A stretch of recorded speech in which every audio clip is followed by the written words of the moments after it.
This is the Roots and All podcast, and I'm your host, Sarah Wilson.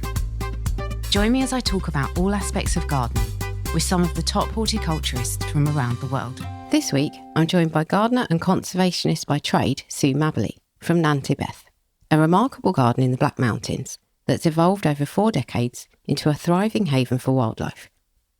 We talk about gardening with nature rather than against it, the value of so-called weeds, and how even the smallest patch of land can play a role in supporting biodiversity. So how did I get into horticulture? Well, I have to hold my hand up here, Sarah, which is why you might want to say, OK, let's leave it here. I'm not a horticulturalist. My background is in public sector environmental organisations in Wales, and horticulture has always been a hobby. So I suppose I got into horticulture, if you want to call it that. I'd like to call it gardening, actually, because I grew up in a farming family. So my dad was a farmer and what in those days was called a market gardener. So I would help pick the peas on a Friday afternoon and things like that after school. And both sets of grandparents were farmers locally. And so that's the background. But I went to a grammar school and went on to kind of, drop out of school as you do when you're 17 and things like that. And your parents don't like your boyfriend. And then my first job was working for a library, which I loved, a really wonderful job. And then I kind of dropped into the kind of environmental thing almost accidentally because I left work to have my eldest daughter. And as one did in those days, you didn't just take maternity leave. It was quite common to actually, as a woman, leave your job when you had a baby. And then when I applied for my own job back, when it became available, I was told that, they wouldn't employ me because my child was far too young and I'd be taking time off all the time. So I chucked my toys out the pram and went to work for the Forestry Commission. So kind of changed direction, if you like, into kind of the environmental sector. And there's lots of history. So over the years, I worked for various public sector organisations. So the Forestry Commission, I worked for the Brecon Beacons National Park I was head warden there for 10 years, and then I moved to the Countryside Council for Wales, which is the equivalent of Natural England, I think you've got there. And then that became Natural Resources Wales, which is who I ended up working for when I retired about 14 years ago. So none of that is horticulture. But in amongst all of that, I did a degree with the University of Wales. When I was working full-time, I was doing a full-time degree with 2 children and a terminally ill husband. And you kind of look back and wonder how you did it. But the degree was environmental systems, so it was a combined studies degree, and it included all sorts of things. So I'm not a specialist in anything. I regard myself very much as a generalist, and it suited me absolutely fine because we did everything from water chemistry and river pollution on one hand, most of which went straight over my head, right through to the social sciences and all of that stuff on the other side. And in between, there were things like protected landscapes and ecology and ecosystems and biodiversity and all of those sorts of things. So it suited me very well. And the horticulture, if you want what you want to call what I do here, horticulture, is informed by my interest in landscapes and ecology and biodiversity. So having said that, we do grow food crops, but there's been lots of changes in that over the years. But so not a horticulturalist, really. I regard myself as a gardener and caretaker of the land, I suppose. And so when you got your garden where you are now, did you have a vision for it, or has it developed over time? And if so, what has it become over the years that you've been there? Well, to start with, I've been here 46 years, so moved here in 1980 when my late husband and I got married. He was a forester with the Forestry Commission, and he was a keen gardener too. In those days, the house went with the job. That's how we came to be here, because people often say, well, why on earth did you come to a place like this to create a garden when, it's 1,200 feet up in the Black Mountains, short growing seasons, lots of shade, all of that kind of stuff. And in those days, I'm sure some people who might hear what I'm saying will remember John Seymour and self-sufficiency and all that kind of vibe that was going on in the late 70s, 1980s. So The gardening then was all about growing our own food. We had goats. I made goat's cheese and yogurts and baked my own bread and preserved lots of jam, and the freezer was full with all sorts of things. So that's the kind of gardening that it was then. And over the years, it's changed a lot. So my husband died 30 years ago, over 30 years ago now. And so the garden then became my garden. And quite gradually, I suppose, I started doing things differently. I mean, we've always been an organic garden, so that's absolutely fundamental to how we garden here. I often forget to say that because, it's kind of no-brainer, really. Why would you want to do it any other way? Respect for nature and natural systems is absolutely fundamental to how we look after the place.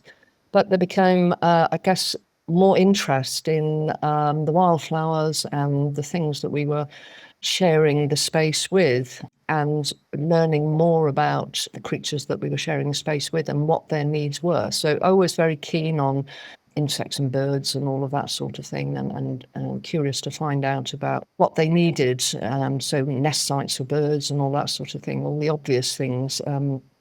Over the years, learning more and more about all of that and the interconnections between different things. And so I suppose the emphasis became more, rather than production of food, it turned more into a space for wildlife and growing food as well.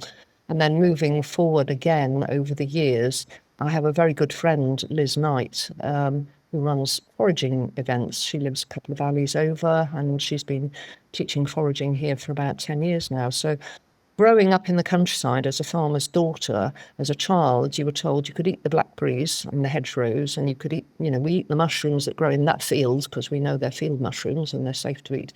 And basically everything else is poisonous. So my knowledge of wild plants as food was zero, pretty much. I mean, I'm exaggerating slightly for the benefit of a good story. But really from Liz, I've learned about lots and lots of things that we can eat that most people fight shy of. I mean, back in the days of Richard Maby's food for free, I dipped my toe into the water then, if you like. And yeah, we had nettle soup and things like that. But Liz has turned it very much more into something that you can pick a bit of this, pick a bit of that, and make a salad from, 17 ingredients, for example, was one I produced when we had the family home for Easter. And none of it was crops that I'd grown specifically as salad crops. They were just picking bits and pieces of hairy bittercress, ground elder, and so on and so forth. So that influenced the way that I garden too. The aesthetics is really important as well. So I'm not a garden designer, and I've always been quite rude about garden designers, really, because I think nature does it best. Plants seem to know where they want to grow. So it's the Beth Chatto thing, right plant, right place. But really, that, and I've learned more and more over the years as I've tried to grow even, quite ordinary things that most gardeners would regard as something not difficult at all, like the Mediterranean herbs, rosemary and sage and things like that, which every garden has. If if you've got a kitchen and you like using your own herbs, they just don't overwinter here, so those are in the greenhouse. But what I can grow is things like mosses, ferns, lichens, and all of those sorts of things, which some other gardeners struggle to grow. So I think over the years, it's by observation, learning more and more about what's happy growing here, rather than imposing my will, if you want to put it like that, and not wanting to control. I really don't like those sorts of militaristic words about controlling and fighting an invasion of, what do you do about the kind of pernicious weeds? Well, we don't have pernicious weeds. We kind of welcome them all, really. They all have their place and they're here for a purpose because, some things feed on them or what have you. So it's been a whole gradual change over the years, and now more and more my garden, because you've been here, looks wilder and wilder all the time. And I think this is why I enjoy taking people on garden tours, because I can explain to them what's going on, because the general garden visitor, somebody who just wants any old garden to go on a Sunday afternoon because it's somewhere to take the mother-in-law, I'm being a bit rude here, but some people who just want a nice pretty garden that's got nice neat edges and striped lawns would be very disappointed with my garden. But anybody who's interested in what sort of plants can grow together and what plants are absolutely fantastic as larval food plants for the caterpillar of the elephant hawk moth, for example, would learn lots by having a conversation with me as they were walking through the potager, for example, which at the moment is looking absolutely glorious. One end of it completely full of ground elder, which most gardeners, if they have it in their garden, will have spent years trying to poison it or dig it up and think it's evil, whereas actually it's a fantastic plant in the garden. So yeah, big changes over the years, and really I think fundamentally the difference is between having an idea of what I want to do with a piece of land for my benefit has changed completely to what can I do for this piece of land to make it as natural and good for biodiversity generally as I possibly can. And the fact that we can eat some things as we go along and we enjoy watching the birds and the butterflies and so on and so forth is an added bonus. And the fact that it looks nice, and yes, we do mow the lawns and all of that sort of thing. It's the balance, really. The balance is tipped towards the wildness rather than production of food. I mean, you've touched there on my next question, which was, did you do that? Did you gradually change and shift towards wildlife benefit because you were interested in it? Or was it because you felt that the wildlife value of spaces outside the garden was diminishing, therefore you needed to do your bit? Was there a kind of overarching motivation behind it? I mean, the first thing that kind of alerted me to that actually I was doing things differently was we used to open the garden to the National Garden Scheme for about 15 years. And so we get loads of visitors all in one day, all lovely people, and enjoyed their tea and cake. And one of the visitors said, "Oh, yours is a very interesting garden. It's really quite different. I see you've got wildflowers growing in your flower beds." And up until that point, I hadn't actually realised that I did. They had their place because they were there, they were decorative, they were covering the ground. That's the other thing, we don't have any bare soil. And I suppose that was a kind of awareness that I was actually doing things differently. I do get a bit preachy sometimes. I give lots of talks to garden clubs, U3A groups, that sort of thing. And really what I'm trying to encourage people to do is to actually rip up the plastic grass, get rid of the concrete drives. We all need to do our own little bit. If we're fortunate to have a little patch of the planet, we can do better. I get so downhearted when, perfectly intelligent, well-educated people who have money and all that kind of stuff, spray their walls with bleach because they don't want weeds, in inverted commas, growing in them. And they spray along their fence lines because they don't want the weeds.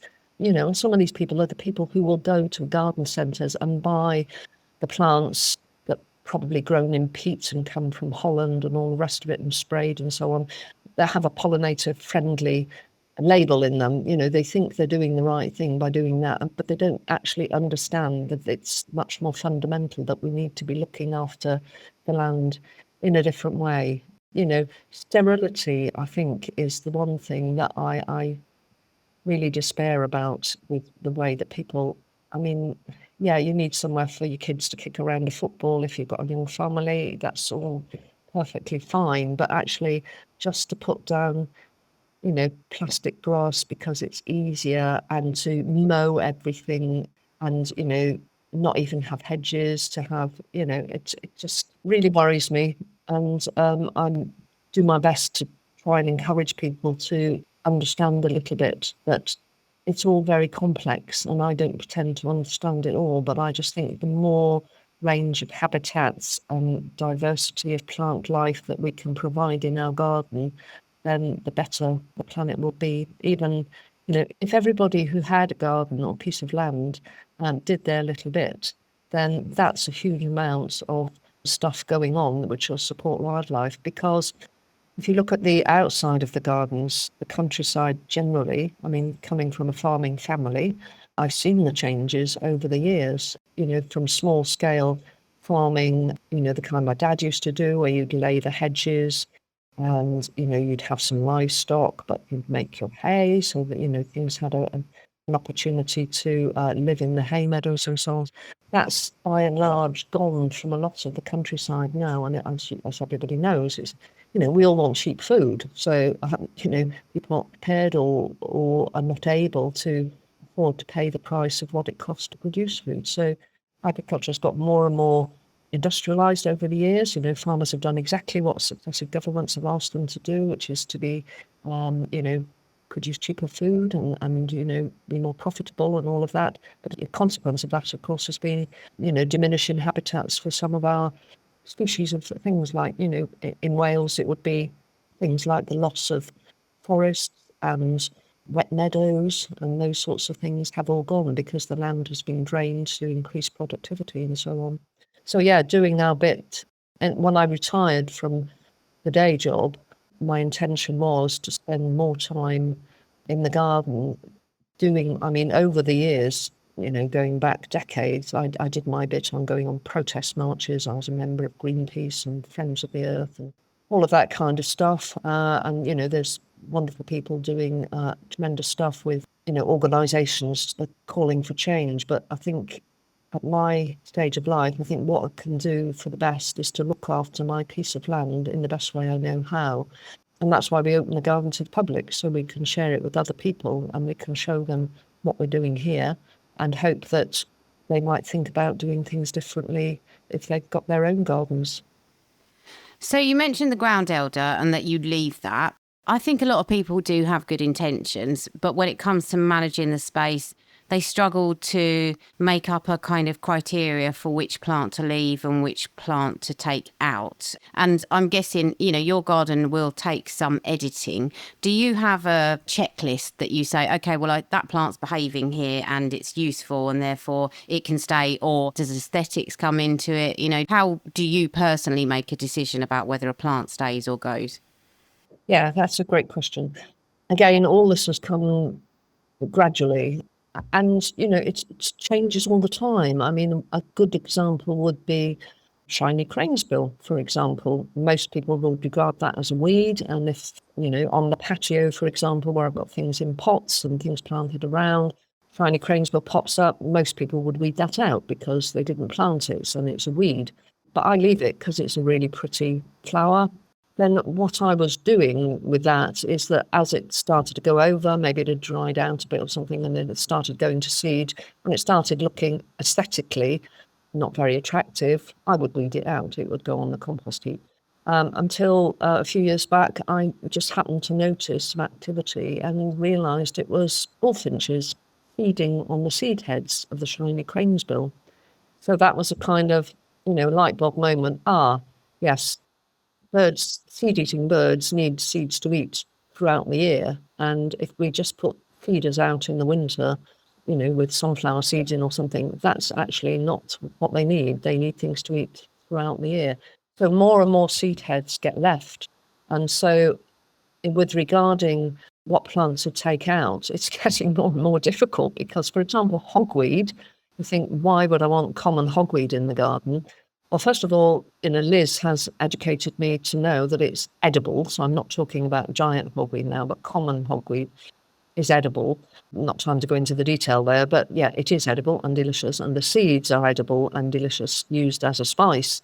And so over the years that Liz has been coming here, I've been thinking, well, I'm not going to weed all the hogweed out because Liz will want some to talk about when she's here foraging. And of course, I forget to collect the seed heads up before the seeds drop. So I've got far more hogweed than is sensible, really, particularly in the potager. But having said that, what I tend to do this time of the year in terms of weeding stuff out that I don't want to be there, I don't actually dig out the weeds. That's the other thing that I haven't said about how we manage the garden now. We're completely no dig, so we don't dig, and we're managing it more with polycultures rather than single crops in places, and looking at permaculture techniques. So we're permanent crops, so lots more perennial crops. But just going back to the weeding, if a dock, for example, pops up in the middle of, the onion bed, it's actually, for some of its time, can look quite attractive in the right place. A couple of docks going on there.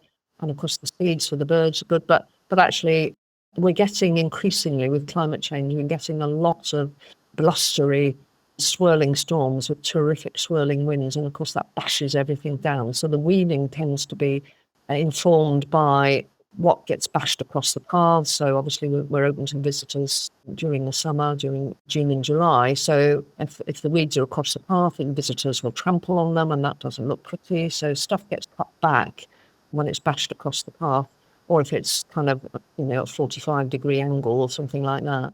But rather than try and dig it up, because the planting is so dense, I just cut it off. So with a pair of shears. So, and then that goes either to the compost heap, or we've got a few sheep, so sometimes it just gets lobbed over the fence for the sheep. Sheep love hogweed, for example, going back to my example of hogweed. So not everything goes on the compost heap.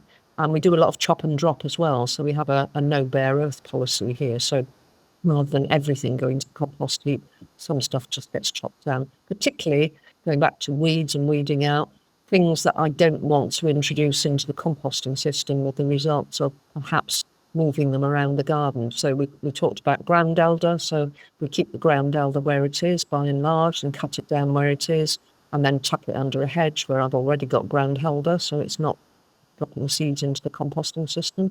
And the other one that's a good example here is enchanter's nightshade, which I'm bound to have because it's in the forest all around us.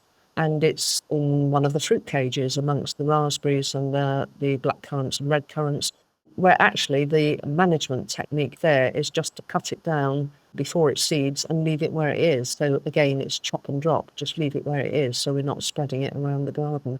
So weeding is not as straightforward as saying, oh, I allow some things because they're good, and I don't allow other things because they're bad. It depends where they are, what time of year it is, and so on and so forth. So I'm very fortunate to have some volunteers who come to help me in the garden.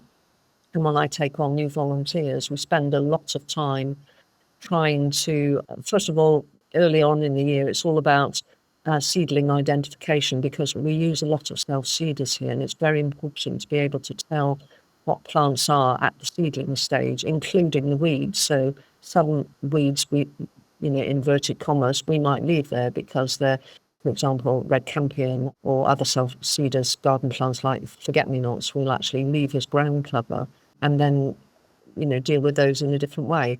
But the important thing for people helping me in the garden is to try to get into the same sort of way of looking at weeds that I see. And that can be quite difficult, actually. Yeah, so I do treat weeds rather differently from most gardeners. And has it reduced your workload in the garden, do you think?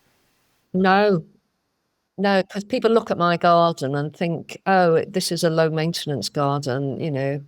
If I didn't do anything, my garden could look like this. It could look lovely and I wouldn't have to do anything. No, it's not like that at all.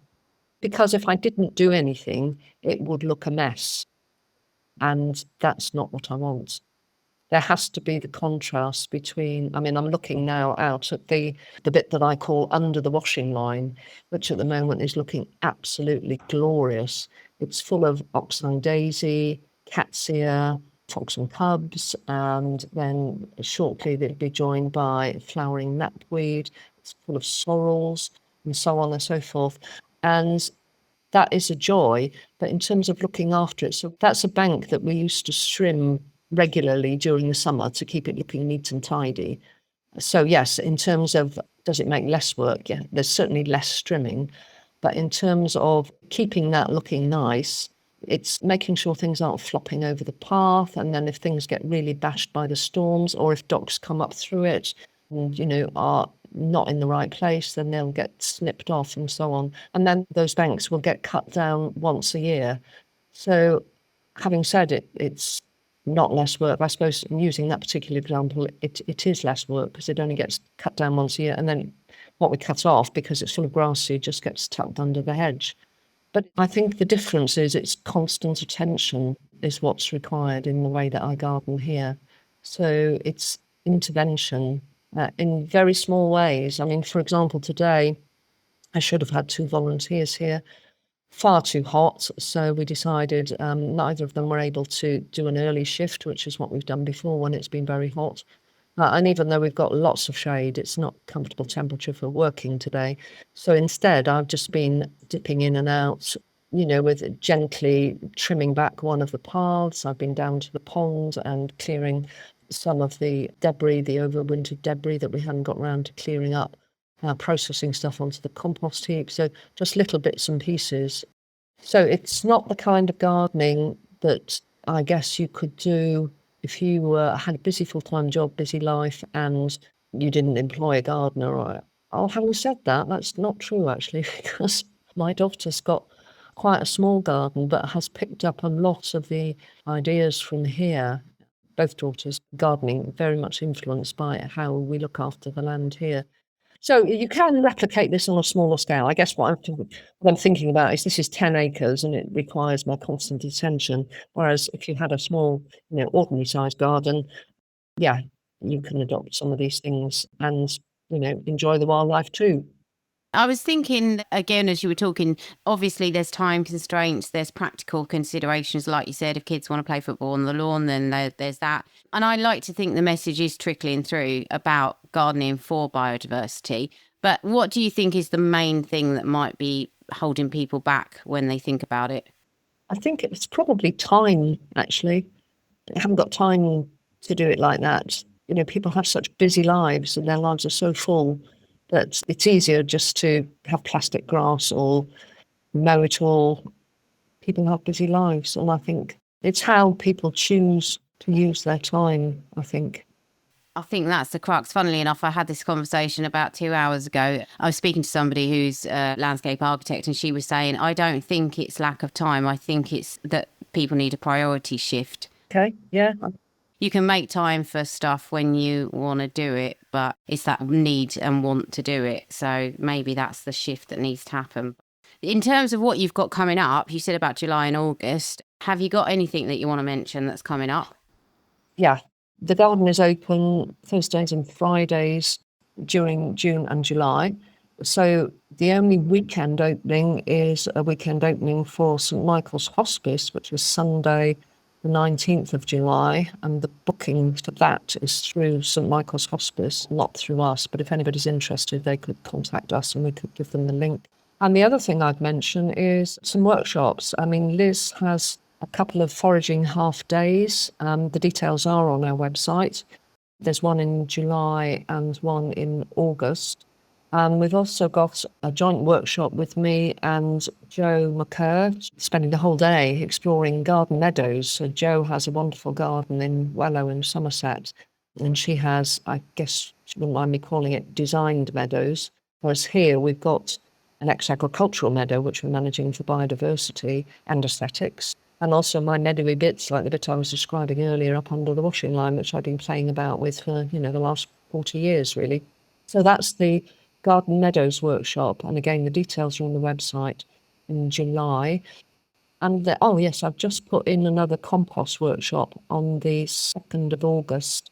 I am passionate about making compost, and soil health, which we haven't talked about at all, is absolutely fundamental to the way we garden here. So I had a few people interested in doing a compost workshop, so we put an extra date in. That's only just gone onto the website, so there's space available on that one too. Thanks to Sue for a great chat.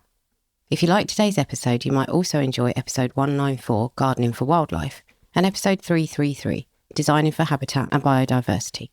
You'll find links to both in the show notes, and as always, thank you for listening. Next up is Benny with his insect of the week. The yellow loosestrife bee, scientific name Macropis europaea. Today's insect of the week is a bee.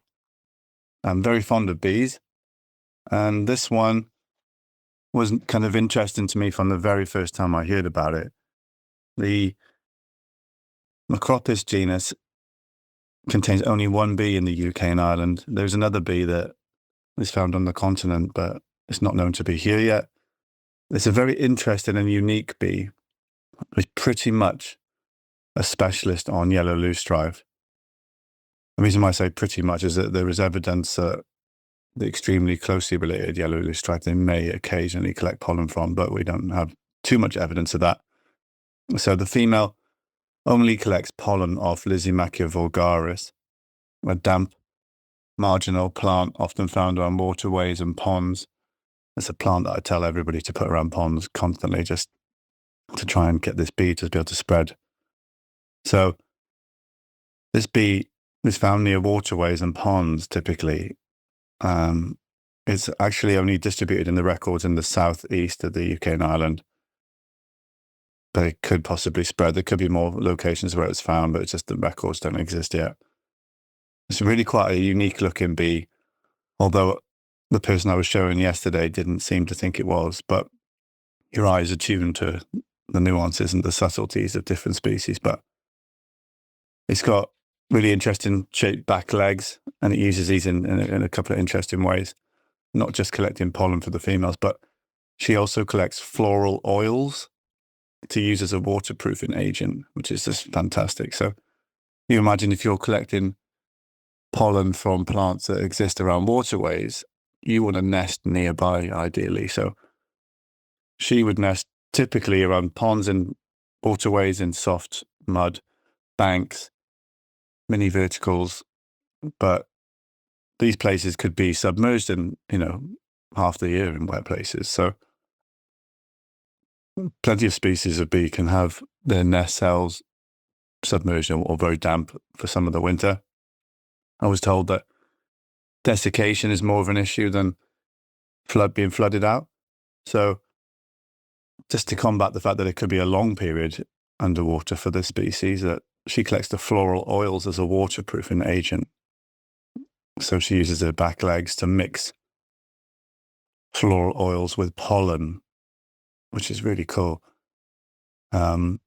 A waterproofing agent, and that's collected from the plant itself typically. So yellow loosestrife, Lysimachia vulgaris. Lysimachia vulgaris apparently doesn't produce nectar. So this bee and the males will be drinking nectar off other plants nearby. I've seen them on all sorts of things like gypsy wort and asters and what else have they go on? Yeah, there's all sorts of stuff. But birchfoot trefoils, water mint, and umbellifers, as always. Alder buckthorn as well, according to the literature. Dotted loosestrife is another important plant, but not quite as important plant for the species. So dotted loosestrife is Lysimachia punctata. And the female may collect pollen from this as well, but the evidence is more closely tied, and all the evidence I see, with Lysimachia vulgaris. So you must plant this plant around your pond, just in case this bee could turn up. Apparently it's got quite good distribution ability, so it can move from one site to another to create new sites relatively well. Just stunning. If you look at a picture of this bee, it's just really gorgeous. So it's Macropis europaea, the yellow loosestrife bee, the only bee in the genus in the UK, almost completely reliant on our native yellow loosestrife in damp conditions. So what's your excuse not to plant this plant, just in case this bee turns up? On that note, a very emotional time for me recently, because I've been planting this plant in the Eden Nature Garden in Clapham in London about 4 or 5 years ago, and it's quite a slow one to establish, especially because our garden's very dry, even near the pond. And the bee just turned up yesterday. So it was a very emotional moment. I was even talking to someone about this plant and the bee that I was hoping that turned up, and then I spotted it. So it was quite a thing. And sometimes with these specialist bees and plant relationships, if you do plant the plant, the species can turn up, and that's a direct bit of conservation or nature restoration you're doing. And don't forget, with specialists and their relationship with plants, if you cater for specialists, you're also catering for many generalists, because generalists are often very unfussy at times. So start with the specialists, help them, because you'll always be helping generalists at the same time. So please keep an eye out. There is a short window when yellow loosestrife is flowering and is present, so there's only a small window for this bee to be seen. So go to ponds, have a look, have a closer look, spend a little bit more time, spend 20 minutes looking at the plant like I do. And you never know, we found new sites where this bee is present. As always, please record your sightings on the iRecord and iNaturalist app, and I really hope you find one. You can download or listen to the podcast direct from the website rootsandall.co.uk. Please also check out my Patreon, where you can make a one-off donation or take out a monthly subscription to help support the podcast. Because if you enjoy the show, please help it continue. I also have a GoFundMe where you can make a one-off donation. Even a one-off donation of £1 helps, and I'll be really grateful for your support. So please go to Patreon or GoFundMe and search for Roots and All Podcast.